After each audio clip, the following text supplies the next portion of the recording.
you need to allow yourself to open up to get help sooner, because then you could avoid a lot of chaos and self-destructive behavior and turmoil. But you will make it through, and God has never given up on you, even though you believe that he did.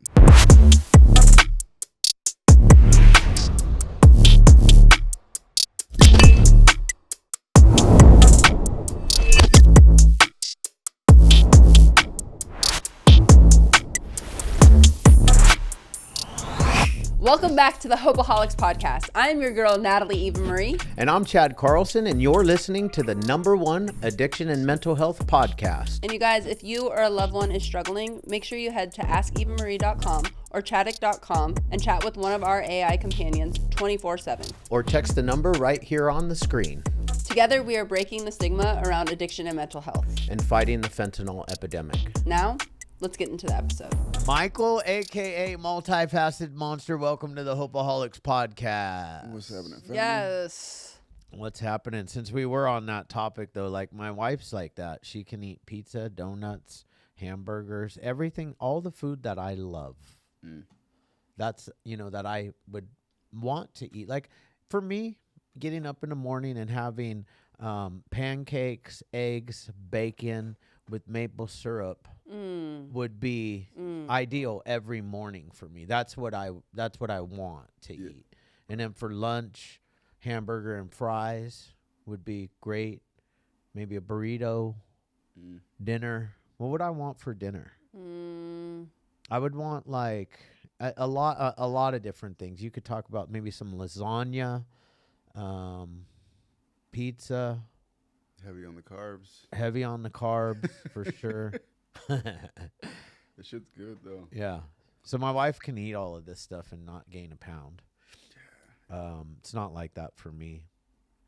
I was always a little bit of a chubbers growing up. I've always been a scrawny kid. Like always, the heaviest I've been is what I am now, which is 179. 179. Yeah, and that's the heaviest I've ever been. It's always been like 151, 153. And I started taking like that weight gainer and shit just as like protein. Yeah. Because my metabolism, I would just eat and I could never gain fucking weight. But lately, especially once me and Wendy moved in together, it definitely like she loves to cook. She loves to, so it like, I'm like, I have to work out, otherwise I'm going to get fat. Because she loves to cook like 3 meals a day, so I don't miss out on any meals in addition to the weight gainer shakes. What's cool about this podcast now is that we had Wendy on already. So we know about you guys moving in together. How recent? Well, it's probably been officially about 3 months. Oh, okay, so fairly new. But I was in sober living prior. Okay. And you know how they like have the curfew and all the shit? Oh, uh-huh. I was not abiding by any of that shit. I was always at her house. But I was like a good tenant overall. Like I paid rent on time. It didn't cause problems or whatever, but kind of was breaking. I was just over her house all the time. We were like. You got tired of having to like go check in or like get back to the house at whatever. Yeah, I'm here all the time anyway. Like, and we had to like kind of think about it first, 'cause it's a huge step. For sure. And, like, talk about it. Like, she talks with her therapist, her sponsor. I talk to my people about it. And it just didn't seem like an issue at all. Like, of course, you're going to have your disagreements. Of course. But we're still learning to cohabitate. Yeah. How is it so far? We haven't killed each other. Well, she hasn't killed me. So we're doing good. She's a sweetheart. Like, it actually works out pretty well. We definitely have like a yin yang balance. Yeah. Like, just overall, like, she's. Now she has some towels or something that you aren't allowed to touch, right? I like that she was here first. So like, now I'm gonna get surprised. Like, oh yeah, that. So it's like she has this rack of towels in the bathroom. There's 3 of them. Like, yeah, there's 3. But, her hair, her body, and the floor. And the floor, yeah. Don't touch the hair. And then she always has it color coordinated. The 2 outside ones are the same color, and then the middle one is whatever single color. Yeah. And I remember the first time I grabbed it, I forgot what it was. She was like, can you please just not touch that towel? You could just see, like, I was just like, this is one of them weird quirks. Yeah. I'm not even gonna question or whatever, but Yeah. Yeah. Good I said something funny to her. I said, oh, well, if it were me and you had those towels, I would like dry my hands on them when you weren't home. That's what I said. She said, he probably does. I mean, if there's no paper towels, then Oh my God, you guys. Oh, man. She's going to watch this too, so we better not go too deep. But no, you guys, she's great, man. I love Wendy. Yeah, she is. Her story was amazing. Her podcast was absolutely fun. Yeah.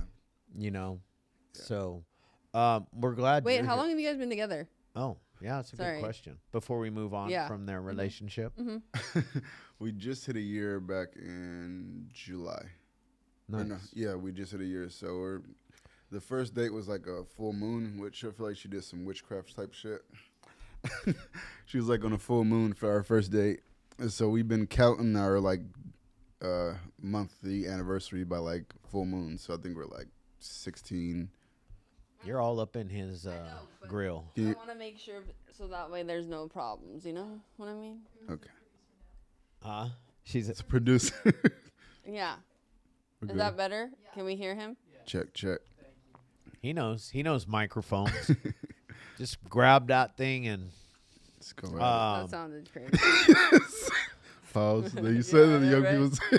But, I mean, the way I know it's just like you don't want to do that if you're like a dude. You don't want to grab the mic and get it anywhere near your face. It's just uncomfortable. I feel like performers like they be spitting all over their mics. Like, They definitely is like some hot to it going on with some Right? Or they like cup. I think that yeah. that fucks up the sound. Like the Oh. I actually learned that from a sound engineer recently, or like maybe about 6 months ago.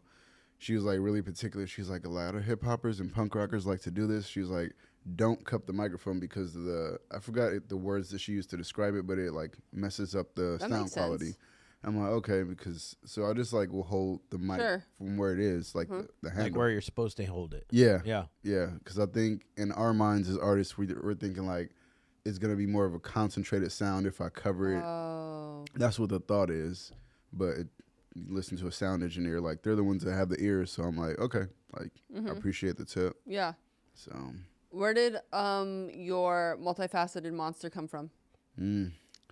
So when I first got sober and clean, my artist name before that was Koi. It was COII. But I was just like drinking, going crazy, and I kind of gave up on the whole music thing. And I was listening to like a few different things that actually brought the name Monster. It was one of the people I was reading was Jordan Peterson. He had some books. And he was like that he had the idea that you have to be some sort of a monster. Totally. In life, like you don't have to necessarily be like evil or vindictive, but in order to get through life, you have to be a monster. And there was a song by Paramore called Monster, and the theme kept coming up. But I definitely like that idea of like kind of like the two wolves, where you have the lighter wolf and the darker wolf, and you have to feed both to kind of keep some sort of a balance. And I realized as being an artist, I didn't want to be boxed in, because like as a rap artist, they're like, oh, you're gonna make this type of music, and I'm just like, I just like to make music. It could be fucking opera to whatever. Like I've collaborated with opera artists and different types of artists, so I'm just like, what can I utilize to keep me from being boxed in, even to remind myself. And just as humans, we are multifaceted. Like we have different sides to us. We're like, oh, you're feeling this way, you're feeling that way, yeah. And you can create from that perspective of being multifaceted. And that's when I came with the name. And someone was like, it's going to be a long name. I'm like, well, fucking read a book. I don't know. I'm going to. But I like it. thank you. Yeah, it's I wonder what's gonna happen though if it's ever like if it's ever gonna get shortened, if it's gonna get shortened to multifaceted, or if it's gonna get shortened to monster, or maybe it'll get shortened to both. Could. Yeah. I mean, right now I have got the domain, the .com. I reserved it. But I'm like, if I do, because a lot of people say monster, a lot of people say multi-faced. I guess they don't read it right. They're like, Oh yeah, multi-faced. they just see the first. Yeah. Yeah, so and I get it, like, because I'm just like, and hardly correct people, and just like, whatever. Well, I feel like it's not difficult. Multifaceted monster. It's like really not hard. Multifaceted monster. That's Not how I even a feel. tongue twister. Well, it's the same way with like Natalie Eva Marie. Right. Yeah. It's not that difficult. I think people are just so used to, I don't know, like the attention spans or whatever it is. Sure. They just want like short. They're like, oh, it's too long. It's like, it's really not. It's just a couple syllables. It's totally not. When they say it's too long, just tell them that's what she said. And just leave it at that, bro. Like, just walk away. yeah, just like, Mic drop. that's what she said. Oh man. And call it a day. Yeah. Right? So what made you pick back up, because you thought that you weren't going to really do the music thing, but you started releasing in 2023? Yeah. The issue was, or I thought it was that in my mind, before I actually did any 12-step work, I thought that the reason that I kept drinking was because I was in these environments where it was a lot of alcohol and drugs going around. So I'm like, okay, I just can't do music because okay. I can't refrain from Sure. indulging. So I just, like, that was the problem. And it was just zero accountability. I just felt like it was kind of self-preservation too. Where I'm like, okay, I got to stay away from these scenes in order to stay sober. But I didn't have any idea of like actually working a program. I just kind of had a sponsor, just like kind of like having a gym membership that you never go to. Sure. It's kind of like, okay, it doesn't work if you're not going to work it. But I didn't have any concept or any idea. So after I went through my steps, like, or I went to rehab for the third time. And then when I got out, like I kind of went in like broken. It was like a relationship had just ended. We were living together. And the heartbreak is what really made me like, all right, let me do this 12-step shit. Like, let me actually give it a thorough try, because I know a bunch of people in recovery who are actually living a good life. And it seems it works. But I just wasn't willing to give it a spin until then. Like, it had to be that gut-wrenching, that heartbreak. That where I was pain. like, yeah. That like just made you say fuck it. Yeah, and I like dove into the 12 steps, like, because in our treatment center they gave us like they'd go through the first 3 steps with you, and they're like, get your sponsor and you'll go through the 4th and so on and so forth, or you'll probably start over. But it gave me footing to be like, or that small window of desperation that they talk about. I used that, and I was like, I talked to a counselor. I'm like, can we do a 4th and 5th together? Because I have some stuff like while I'm here and while I have this little window, because I feel like the better I get is going to probably go right back to the same BS. So after I had like that freedom of like shit I had lied about for so long, to the point where I started believing it, like, and I actually was able to talk to someone and tell someone that I trusted about it, it was like a burden was just lifted. And it was an amazing feeling, and I knew after that point, shortly after, I'm like, just doing the journaling and thinking and reflecting, that it's not the environment's fault for me drinking. It's not like rap or these different places or people or other people drinking around me. It's like I have to do this work in order to see why I kept going back to or trying to escape reality. And then that void also of like not creating, I really felt like, just feel miserable, or it's like something is missing. It's like God will give you a gift, Right. and if you try to suppress it, like, you know, like it'll just keep gnawing at you. It's like you can't avoid it. So it stayed there, and then I eventually, once I got through, not all the way through, because obviously continue to do the 12 steps, but once I got like to step 8 and 9, just started writing again, and started actually thinking about taking it serious and like doing the business side of it too. Because prior I was so drunk, I'm dropping the mic on the stage. I couldn't show up on time to things. Like, people were just like, fuck, here's this guy. Like, this was like sort of one of those. So do you think that how long were you guys together, you and your previous so we were under a year, actually. But you were living together? Yeah, and it was one of the second time I went to rehab, I met her in detox. So that's so that's a beautiful start of a love story, right? It's like, that's how we roll. yeah. She's gonna save me. Yeah. I'm gonna save her. Save her. Yeah. We gonna work the steps Yeah. together. It's gonna We're be gonna do great. All the recovery shit. thing. God is good. Yep. We'll pray every day. How could it not be good for Right. two people? Right. It's got to be better than one. Right. Damn. So you guys got out of treatment and then moved in right immediately together. I would say so. I went to residential. Okay. She went to detox. We met in detox. She got out because she felt like she didn't have an issue per se, which to each their own. But I knew that I had to go to at least a 30-day residential. So I went. We stayed in touch throughout the whole time, like calling, talking every day, the shit you do. And eventually got out. I was living in Claremont at the time, and she was living where she was living. And I was saying about 2-3 months into it, like it started getting. I would say serious back then, but I would say trauma bonded now. Sure. But it definitely, and we definitely cared for each other. Like she's someone I definitely loved and cared about for sure. So it just it moved fast, and we just made decisions. Not sober, not having any type of program underneath us. Just I think hormones and feelings and. Wait. So did you guys relapse together? We used different substances. Okay. So it was like I didn't smoke. Weed was never my thing. If it was her, it was that. And we were good for a while, but like we were both like kind of hiding it behind each other. Like when we did use, like we were living together, but she would go off and like she'd just start acting weird and like kind of like getting sick and shit like that. And I didn't really know that was like the effect that it had on her. Like she would get really ill, like physically ill from the use of marijuana. There was some sort of other condition she told me about where she's addicted to it, but also she gets sick.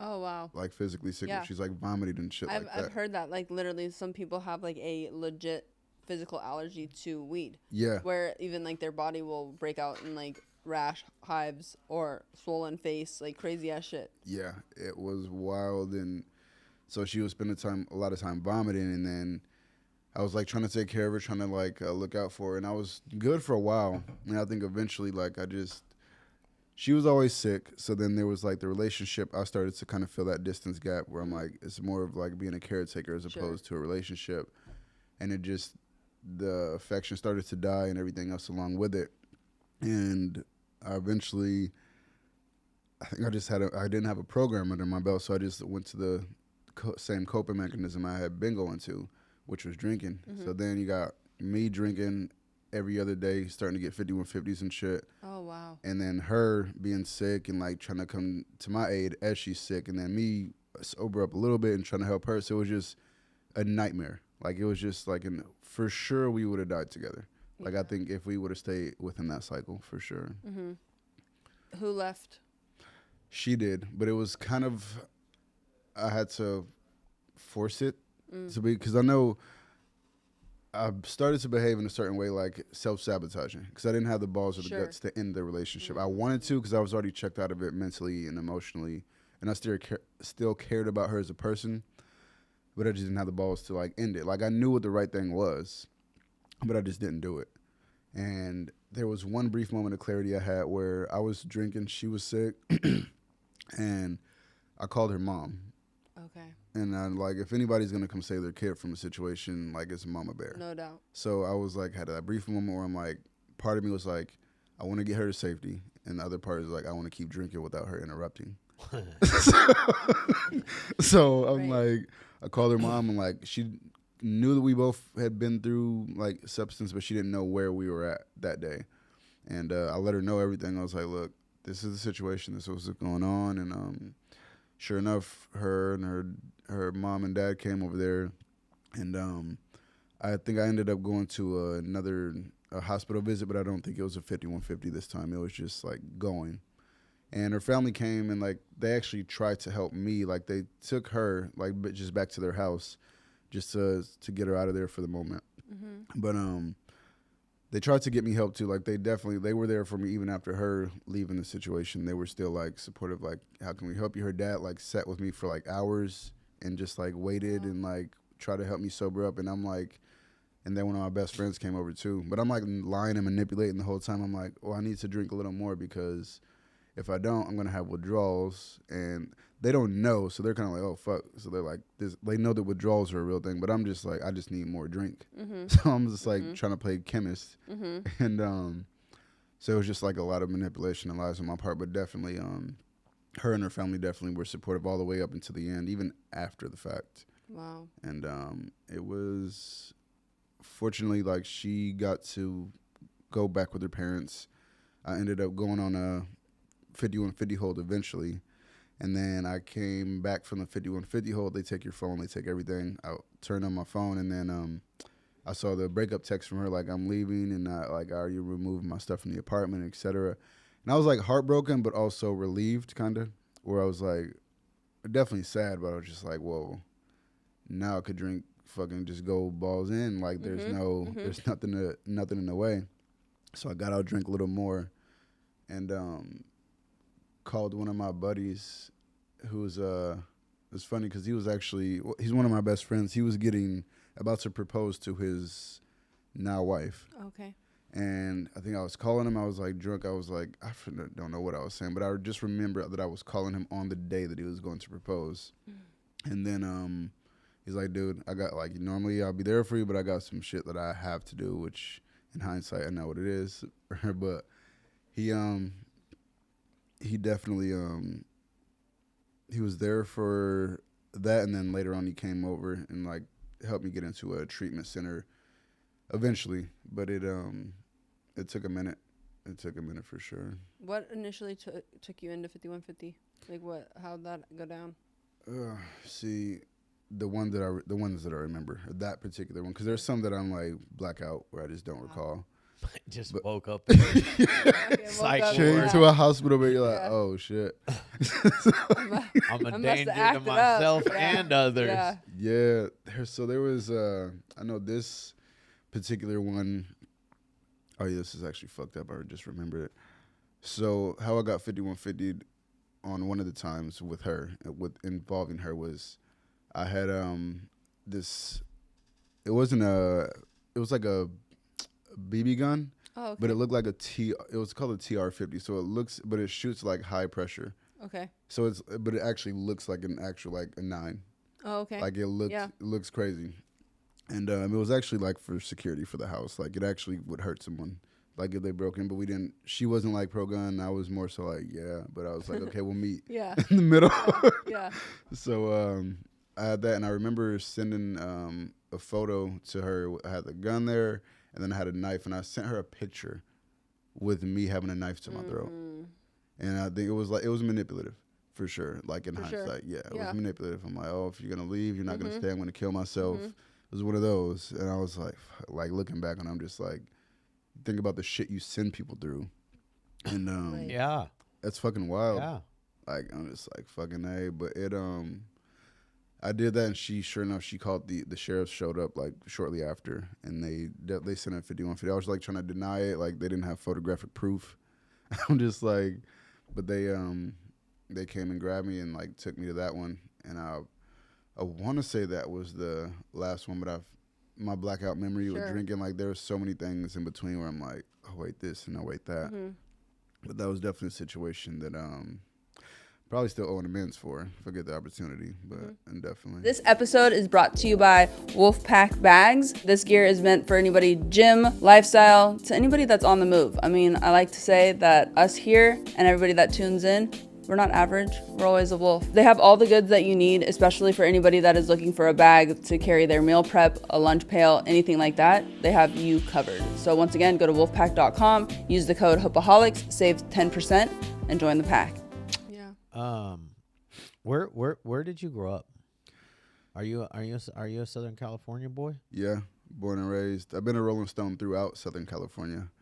So I was born at Martin Luther King Hospital, which is in Los Angeles. I don't know, I was a fucking baby, so I don't know. But I was born out there.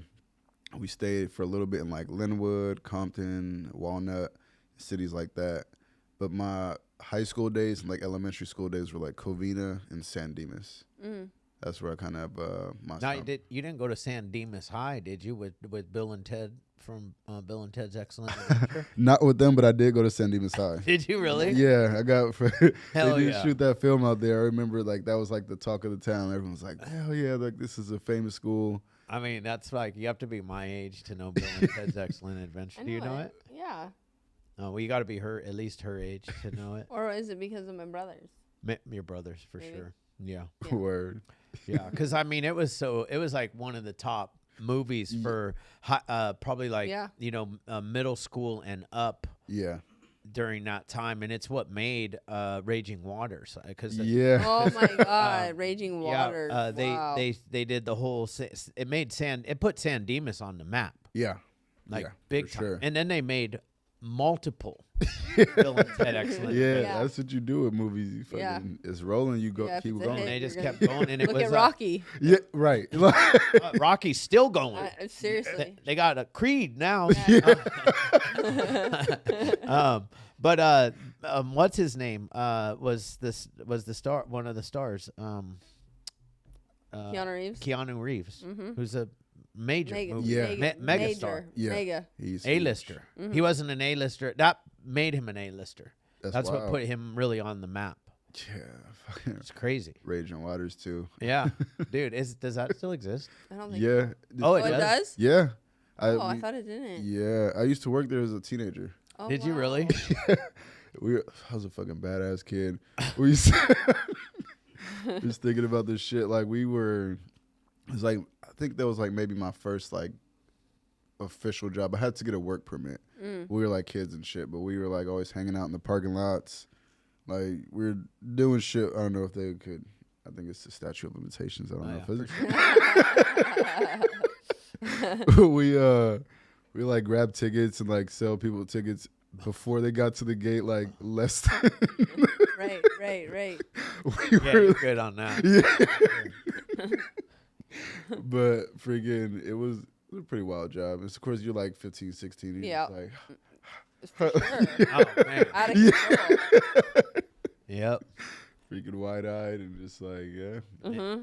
But Do you have siblings? I have one sister who's just under a year younger than me. Oh, okay. And I know definitely my addiction has definitely strained the relationship as it normally does with it. And I think that definitely the relationship has gotten better, I think. But it's you can definitely tell that it takes time. Like time heals or it doesn't. You just kind of start living differently. Because people hear things over and over and over, and they're like, "Oh yeah, there we go. You're sober. You're Here we go sober. again. Yeah, Yeah, you're sober. Yeah. You've been sober Yeah. before. Yeah. Right. So it's like, But when you start putting some time together and actually, work a program, right. amazing healing happens to other people as well. Yeah. Especially when they see it, or they become a witness to it because they witnessed your insanity. Yeah. Question about your parents, mom, dad. Okay. It's funny. My mom actually recently. So I think the addiction definitely has it created a codependent dynamic with me and my mother where I was always sick or drunk, messed up at the apartment when we lived together. And she would be good when she was like there to have to like take care of me and look out for me like she's protecting and taking care of her child. Then when I kind of got like a little bit healthier, got some sobriety or just like not drinking rather under my belt, kind of started doing things better. She would kind of get on this unwell pattern of like things where so it became kind of this cycle of like, I'm good, you're sick, I'm good, since I'm good now you're sick. Like so it was like this insanity thing, and there's a term to describe it, but I forget what it is right now. But she actually recently kind of went through her own like I guess program per se that she needed to do, like kind of her hiatus where she had to go like take some time away to kind of focus on herself, which initially I was like, my knee-jerk reaction was like, oh, you're going away to some program, some type of thing. But it wasn't with substance related. It was more just like kind of like life. It was like a church program, I believe. That like just helped you kind of like get things in order and navigate life and kind of like get restructured. And the way that I looked at it after I like paused was that maybe this is her like rehab per se. Like when I needed to go to check myself in, I'm like, so don't you dare intervene or interfere because of whatever. Like you, just like I had to go do my process, like, and come out on the other side. And I think my hope is she's still currently there. Like I maybe talked to her maybe a couple of days ago because it's one of those things where you don't have your phone. So it definitely took some getting used to, and I was just like struggling with it at first because we don't talk every day. But I was just like, I guess when you can't really get a hold of someone, like a little more, it's like, hold on. But I was just like, be patient and prayerful because like this, don't interfere with what God has for someone because just like I had to go through what I had to go through. And there's so many various programs to get, I won't say clean and sober, there is, but for her it wasn't a substance, but I think 12 steps and programs, and whether it's church programs or whatever, just helps you like navigate and function in life. Because there's other addictions, I believe, whether it's to people or codependency or whatever. For sure. Yeah, well, often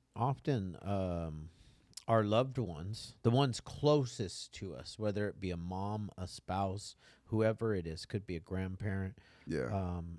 Sometimes our disease captures them to the point where they're sometimes sicker than we are. And it talks about it. Like if you move over to the Al-Anon book, and it might be a good thing for you to just read it or even show up to an Al-Anon meeting, because Al-Anon meetings are for the family. Yeah. You know, and AA was built for us, and they have to heal too. Oh, absolutely. Because it to be honest with you, if the relationship was like that and now you're sober, it's probably was a little bit hard on your mom, dude. Yeah. You know, so yeah, I'm glad that you're seeking God and giving her that grace to be able to have her own minute to do this, because it'll in the end it's probably going to really help your guys' relationship. Yeah, I agree. And it's like you said, like they definitely need their time to heal because sitting through crazy sleepless nights, all this shit. We put them through. Yeah. Dude, the ringer. Yeah. And the fact is, and like we put them through the ringer, but they actually, if they find a program before us, great. You know, like really like great. Because sometimes that helps us get in there because they'll help us stay sick. Yeah. They'll help us stay sick. Yeah. You know, family programs are amazing at treatment centers. That's what I've done, my whole entire life is, and it's a family disease. Yeah. And the if only one person gets fixed, there's still sick people over here. Yeah. It's all the wreckage of the past that we left. Like, Yep. me and Wendy were just talking about this the other day about, we don't have the right to tell people when they should heal from the shit that we've done. Yep. Like, it could take them a lifetime. They could never forgive. They could heal and decide to not forgive you. It doesn't necessarily mean, like, we have no right, because that's like you punching someone in the face and saying, like, oh, you're fine, get over it. No, motherfucker, I might want to punch you back. Yeah. Yeah. You know what I mean? Right. So it's like, hold up. But so. And the only thing we can do is keep our side of the street clean. Yes. Yeah. Yeah. And just continue to keep it clean, especially working at 10, 11, and 12 on a daily basis. Yeah. Well, and it trickles into, like, who are we to tell them anything? Right. Right. Because of whatever destruction. Just because now we're straight, it's like on our terms, and it's like another little inkling of selfishness. Like, now I'm good, so now you need to be good too. Right. Yeah. Where Get it's over like, it. Excuse me. Yeah. Like, do you not remember? Yeah. You fucking cost me this or totally. that. Well, the other part too, man, is like, you're an alcoholic, bro, and you're a blackout drinker. Yeah. Yeah. Like like. Yeah, there's no telling. I am too. I've had many blackout drinkers in my life, and even working in treatment, and it's good. Like they say some horrible things to you in a blackout and wake up the next morning and didn't even know they said anything. Like not a clue. Not a clue. Woke up and like, oh, everything's fine. And you're like, no, motherfucker. and you're like, fuck, pissed. Yeah. Like, and you're like, and what's wrong with you? you? Right. Yeah. Like Like pack your what? shit pissed. Right. Like yeah, like get the yeah. fuck out Yeah. pissed. Yeah. And Which you is just went to bed. wild. You just fucking fell on the Yeah. ground, passed out. Uh-huh. Yeah. And woke up like nothing. Don't even remember. That's what's like so crazy to me about the disease of alcoholism. And that we so freely market like it's this absolutely amazing celebratory, which sure to like maybe 1%. Because Right. people, even normies, and this is my opinion, even normies maybe not go blackout, but like you're technically only really supposed to have like a glass of champagne or a glass of wine, you know, where that is usually not the case. But anyways, Right. what blows my mind about it is that this substance that we totally market like it's the fucking party, like you're gonna Yeah, be like good time. luxury and like so gorgeous and this and that and everything, literally shuts off your brain function to even have any type of recollection of what your motor functions are doing, meaning even driving a vehicle. There's been countless times that I've driven a vehicle. Thank God I didn't hurt anybody, just myself. And I do not know. Yeah. Like I literally physically do not remember how I got home. Yeah. Or then go back onto saying like what words I said to individual. Right. That to me is bananas. Like I truly am still to this day astonished with how that happens in that body. Like I'm still moving. I'm still going. Yeah. I'm still functioning. Driving. Doing all this shit. And I get home. Well, I think the other day, not the other day, but the other month, Yeah. we had somebody walk into our doors, blowing like a 5. I think wasn't it a 5? Yes, it was. It was a 5.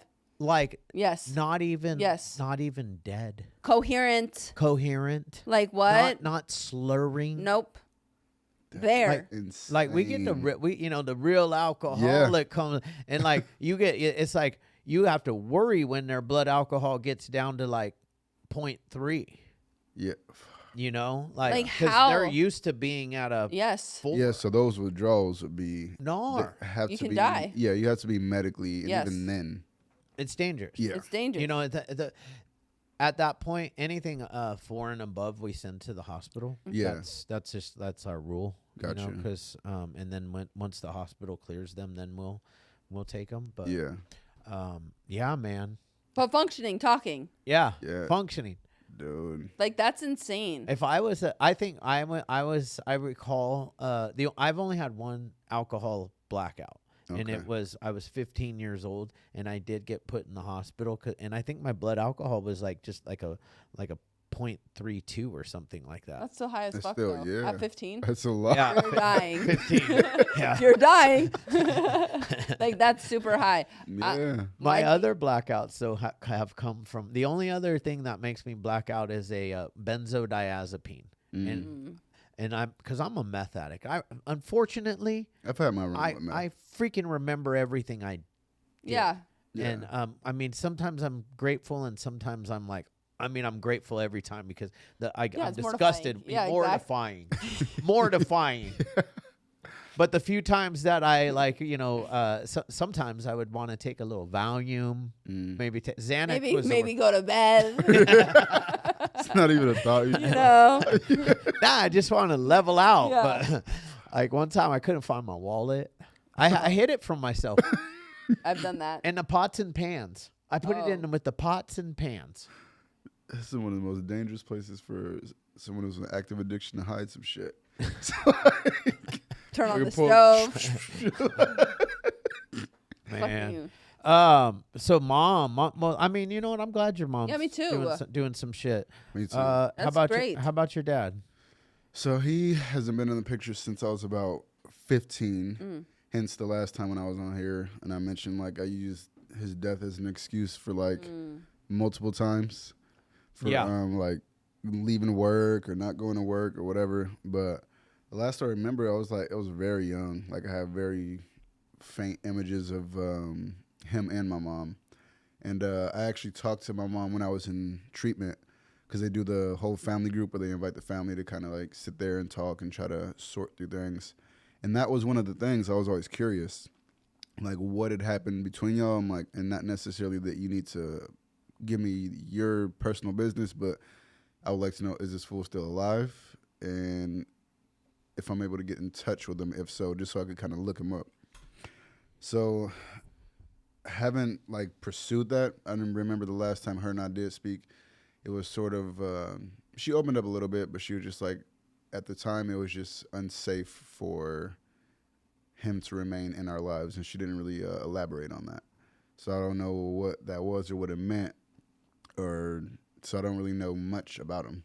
But I know that she said when she finally did open up, it was just like, it was for the safety of myself and for you guys that he not be a part of us. So I don't know what the fool was into or what it was exactly, but she made the best call that she believed at the time as a mother. Mm-hmm. So I really couldn't argue that. I'm just like, because I mean, the fool could have been nuts for all I know, or it could have just been a bad breakup, and she doesn't like. I still don't know, because she was kind of closed off aside from that one conversation, which was a little bit not forced, but when you have a counselor who's like talking to you both, like they're more likely to open up and like talk about it. But we haven't really had a one-on-one aside from that. God in your life growing up, was he there? I would say it was always there. There was a point where I had this fear of that I was going to hell. Like, so I was like and that was, what age was that? It was pretty young, so I was really impressionable. And I was just convinced that I was going to hell. I don't know if it was a preaching or what it was exactly that. Because you know how sometimes you have the fire and brim preachers that kind of... Yeah. That was my church growing up, bro. It was like, so I think I was convinced at a young age. I was like, I'm going to hell. And I kind of just started acting in a way where I'm like, well, it doesn't really matter what I do. Yeah, at this you're point. going anywhere. Yeah, I might as well have fun on the way there. But I can relate. Yeah. There was been to quite a few churches, and when we were young, we've been to like, when you're a kid, you don't get the choice. You just go where your parents go. So we've been to like a Jehovah's Witness church. Oh. We've been to you both had the same reaction. I've been to one of those churches. I've been to a Mormon church. Okay. Wow. Christian church, yeah. And we were the only black people in the Mormon church. No I was doubt. like, Mom, we're No not doubt. fucking be Yeah, here. there's not a lot of black Yeah.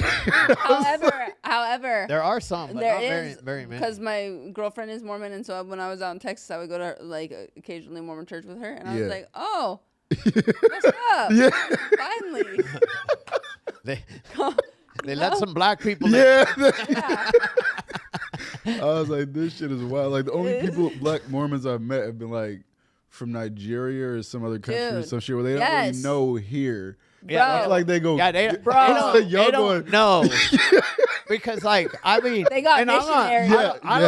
I don't really want to talk shit. No, I don't either. But let's just take a moment and go back in time a little bit, and let's talk about basketball and the Utah Jazz. How many black people were on the Utah Jazz? When Karl Malone. Yeah. That's the only That's the only person I could think of. And like, this is not talking. This is nothing against I Utah. love, and or I love Mormons. I love Mormons. My best friend is a Mormon. one of my friends, Sylvia, who's gonna be on one of your meetings. She's a Mormon.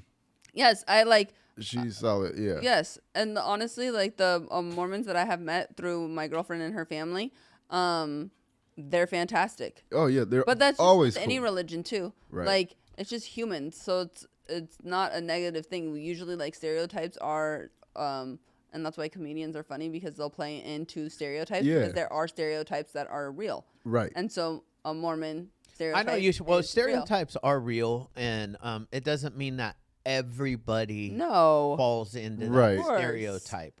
Yeah. But you know, I've met some really incredible Jehovah's Witnesses, and I've also met really crazy ones too. You know what's I've met some crazy ass Christians, You know Right. and really great ones. You know what's sad about the Jehovah's Witness?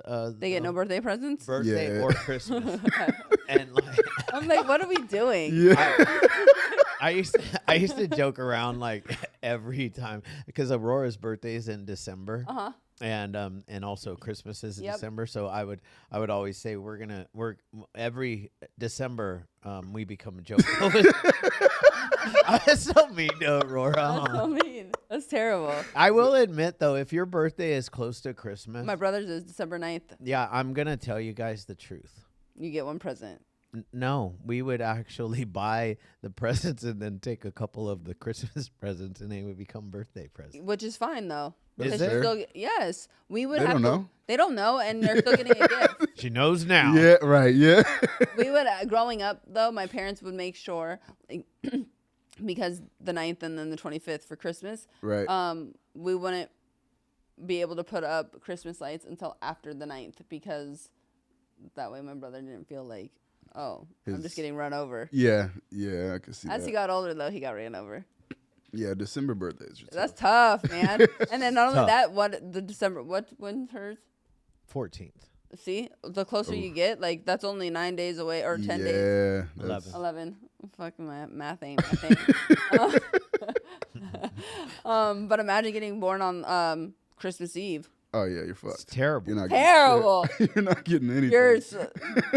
Wasn't like- Shane's anniversary Christmas Eve? He doesn't know. It was. Oh, It is. I mean, I know it. or Christmas. Yeah. No, he used to always say the day before Christmas or the day after. I can't remember. That's what he would say. Wait, did you say that your dad passed? I don't know whether he actually did. I just used it as a lie Oh. to get out of like Wow. Okay. when I was in active Okay. addiction. Yeah, like like Sure. twice. Because he wasn't in Called your life. work. My dad died. I can't But come you know in. what though? Yeah. I feel like subconsciously, because I've heard it from some kids, because their dad is not in their life, Mm-hmm. or they had not had a relationship for X amount of years, it was easier for them to just say that he had passed. Yeah. You know? Yeah, I think because it's like he's dead to me. Right. That way I don't have to focus on like the abandonment or Or even say like this. what happened, where is Yeah. he? It's Right. like when you tell somebody, my dad is passed or whatever, it Oh, they're kind of like, "Oh." buck stops there. Yeah. And they feel bad for you. Right, as opposed to like, oh, where'd he go? Like the curiosity, which Sure. yeah, it definitely. Does that work for us though in recovery to be dishonest? No, like for me, it did not. Like I'll use that lie so many times, Sure. like outside of recovery, that I had started to believe it. Mm-hmm. And I even went as far as to find, like, look up death certificates Sure. online. Well, In fact- which makes sense. Now though. you got Oh, ChatGPT. wait. You can make your own. Right. I didn't have it back then, but yeah, that's. Don't listen to him. I know. Progress, not perfection. Yeah. For sure. I've been progressing on bad things to do because technology's gotten Dude. better and better No. and better. Chat's wild, though. It is wild. Use that shit for some. It has its pros for sure. Like, Yeah, definitely. For sure. emails, all types Uh-huh. of shit. I mean, I have it helped me in a lot of areas because it is an It's a amazing great tool. tool. I agree. Just like everything, just like social media, Yeah. great tool if we use it for the right purpose Exactly. to help people, Yeah. and you use it to help Or to help or yourself, like your business. enhancing certain things. Like Emily's helped me like even be able to talk to it, to help with you mentioned emails. That's a great one. Or like enhance, like please enhance this language, you know? So Yeah. it's like you put your whatever you want to say and then you have it put a little sparkle on it. Yeah. Like I've had to make like just yesterday I had to make like a press kit where Smart. I told it to gather all my information as Sure. far as Multifaceted Monster from the internet Smart. and put it as an EPK. And they gave me introduction. He was like, you could send this to Brilliant. You could send this to promoters and events and shit like that. So like it's been a useful tool in my life for sure. Yeah, it can even make it'll make you a PDF of your EPK or a. It does have some flaws though when it's building like PowerPoints and stuff like that. I've noticed. Yeah. But it'll give you a good start. Yeah. Yeah, definitely. It gives you something to work with. Right. Yeah. And then you can, go from there and make So, your little edits. What is your sobriety date? October 17th of 2023. Amazing. So this coming up in October. And my birthday is October 18th. so 17th and 18th is that what you said? Oh wow. Yeah. I made sure got as fucked up as I could the day before. Of course. And then So that's how a true blue comes in. Yeah. I've never at once seen an intake come in sober. right, yeah, Not like, yet. Go hard. Or at least at the NEM house. They come in pretty Yeah. twisted. Say, So I was welcome like, to the yeah. show. Get trashed, and yeah, so 10/18/23. I'm sorry, is sobriety. Birthday is October 17th, 87. Got it. Yeah, Wow. Back to back. yeah. So it's like that. It's kind of like that Christmas thing where for your birthday, it's like, all right, you celebrate, but Yeah. So you're coming up on how long? 2 years. 2. Yeah. What's funny is I feel like we met you quite a while ago. Last summer, maybe, was it? I think so. Oh wow. Has I it wanna been? yeah. So we've met 'Cause a year ago.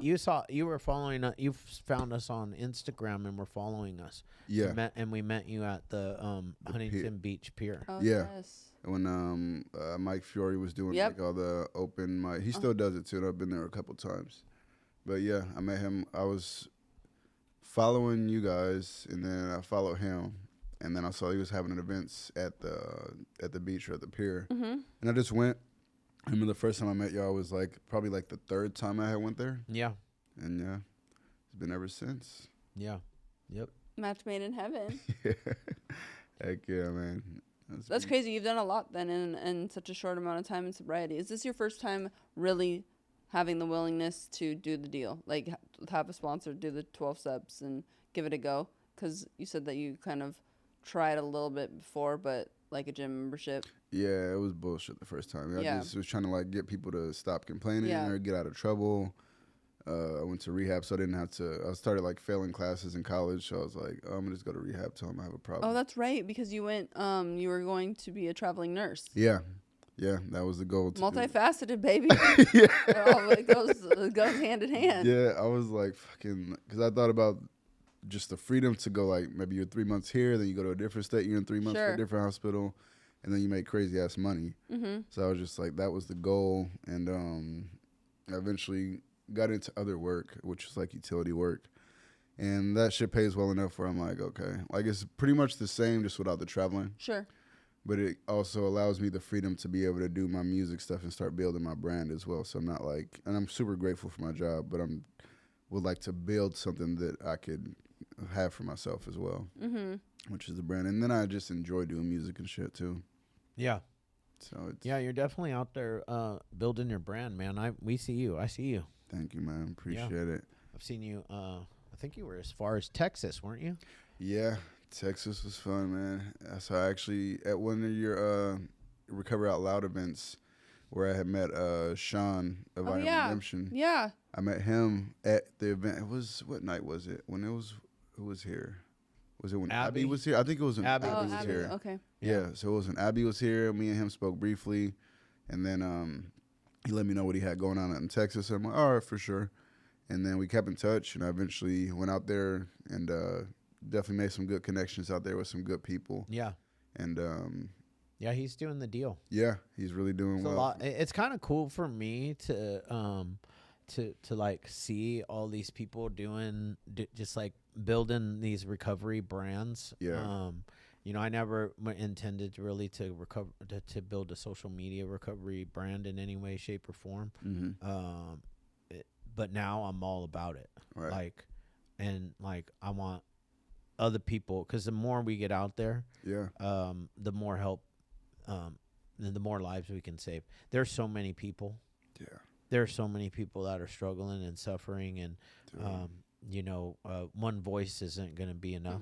No. Well, and I like it because it just goes to show the demographic of this disease does not discriminate, and there's more than just one person that is recovering out loud. Look at us, all. Right. I mean, it's different backgrounds. Yeah, and so many different ways that people are doing it. Like, I didn't know there were people already like doing it.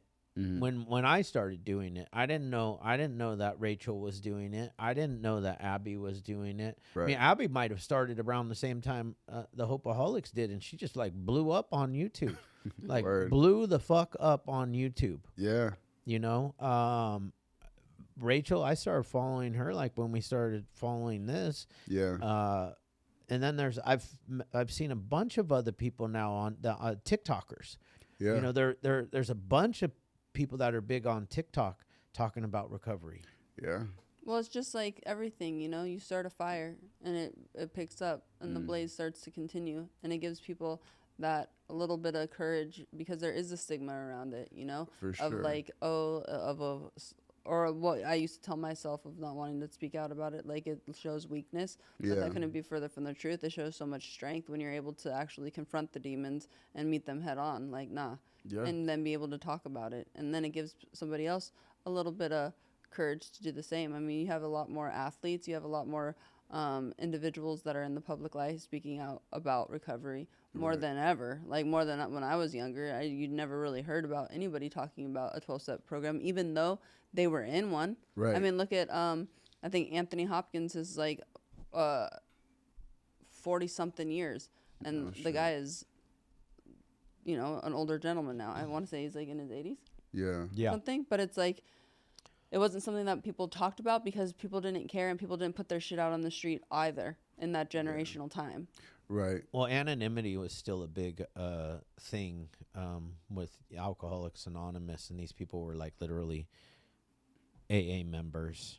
Now there's but that's the misconception is like I would never classify myself as just like an AA member. That was like a big thing that I got knocked on for like talking about it, but I never spoke about like being an AA member. It's like, yes, I attend AA meetings and I go. They did that. It was really a big thing though back before people started recovering out loud, and Just that and taking anonymous part. Yeah. it was, yeah, like they would, because it does say in the traditions, press, radio, and film. Yeah, that includes social media and shit. Like, But that's about the but program that's- and others. It's like Yeah, not. It that's how doesn't I take it. specifically say that you are not supposed to talk about your own journey. It doesn't say that in the big book. It doesn't, So but that's it what was it- interpreted differently Yes. back then. that's the part. Exactly. People take it and twist it to their opinion. It was interpreted different back then. Old timers still interpret it that way. Oh, that for you should- sure. But here's the thing: I don't sit on the Hopeaholics podcast or on my social media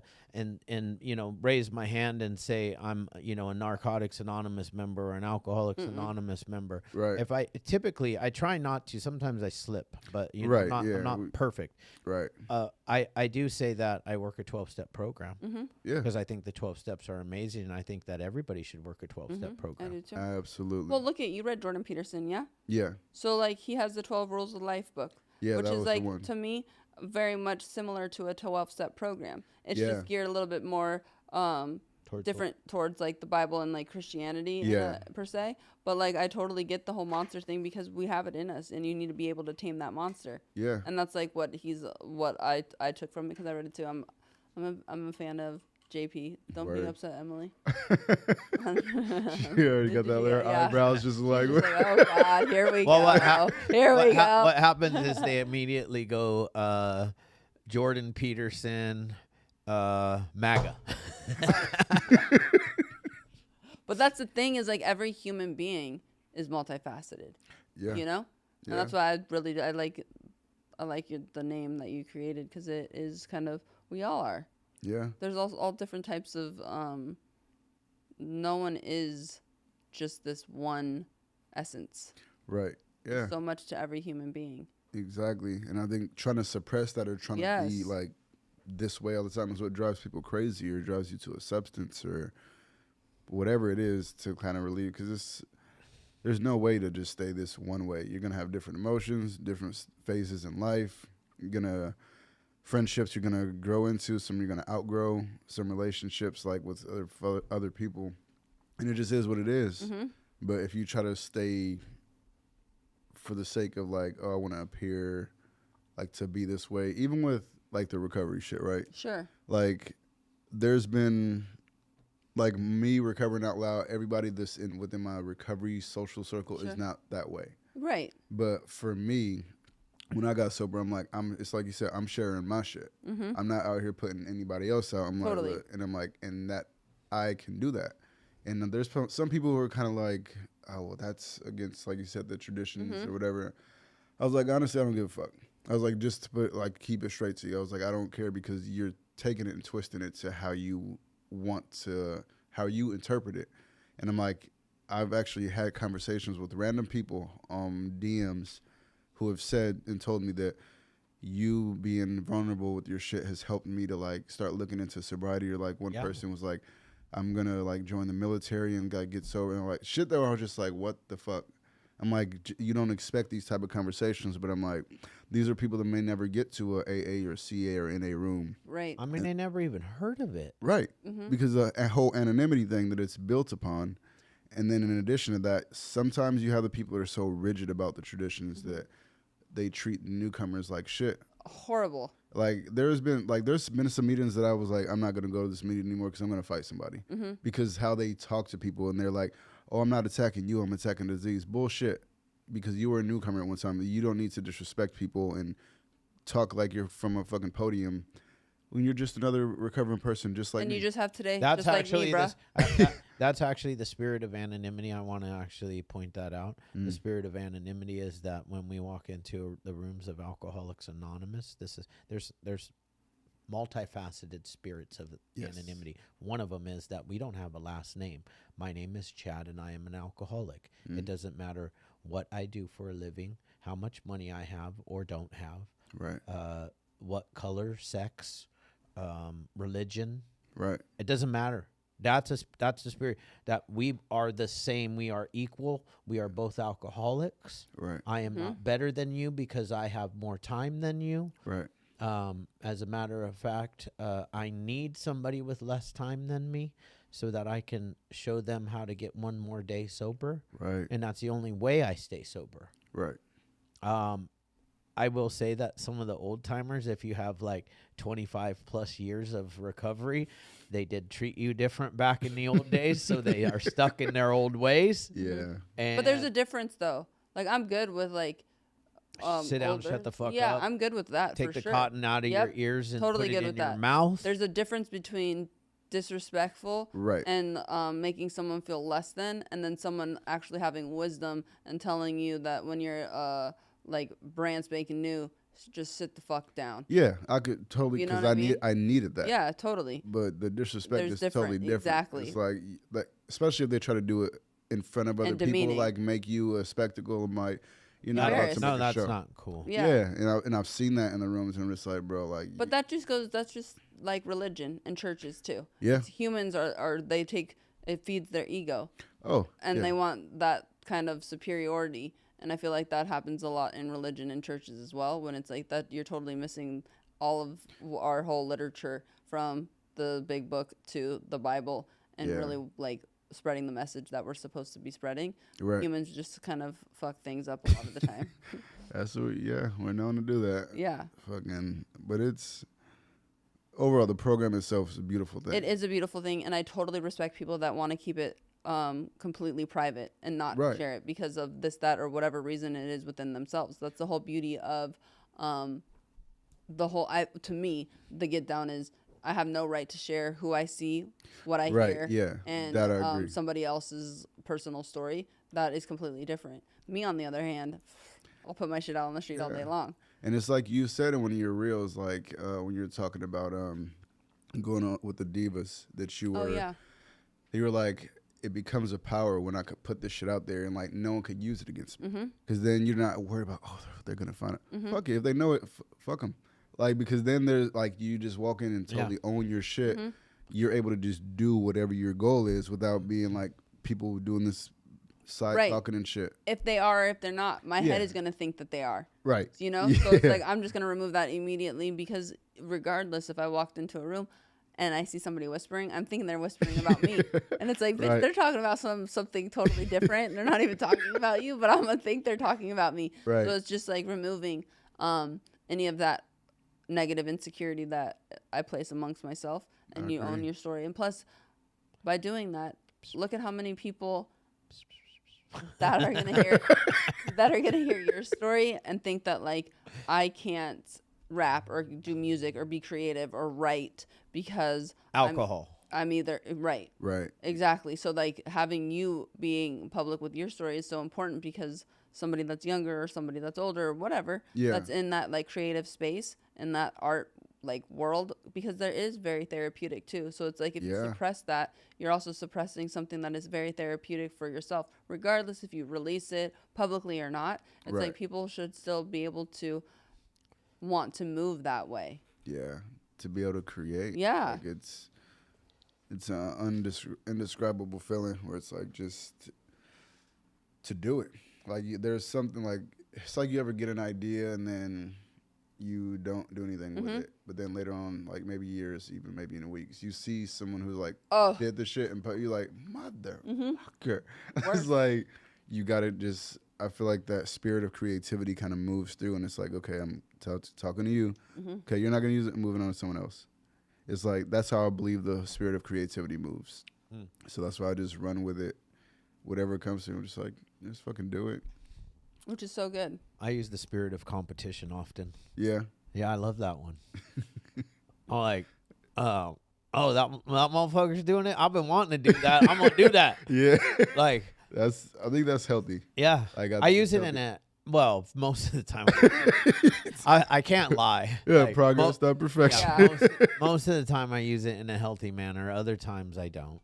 We can kind of get off track for sure. Like I know that's why we have people around us. Completely. Because I know I could get, like, my thing is I could get off track with like forgiveness and like acceptance. And they're like, oh yeah, let's just pray, let God, let karma. And I'm like, no, I think I need to be the karma in this situation. Like, this is how, but you talk to other people and call them like, and they'll just talk you back to reality. Trust me, I have fucking reels in my draft that she won't let me release. Yeah, we don't do Probably good. Like y'all got the yin and yang balance going. Oh, for sure. Oh, there's times when she wants to release some shit too, though. So don't get all like crazy. Oh like, no, I ain't no fucking she ain't angel. no angel. Yeah, no. it's- I get I Right, wanna Emily? wall out. Emily. Emily's Supposed to have her back, Emily. Yeah. What's up? Honesty. You know, Yeah. best way. That's like What else you got? You got any? I do. You got I a have few things. I have two more. Okay. In your journey right now, especially because you are coming up on your 2-year birthday, you've tried recovery previously. If you could tell that's kind of a twofold question. What would you tell your younger self? And also, what is different about this journey that you're on now?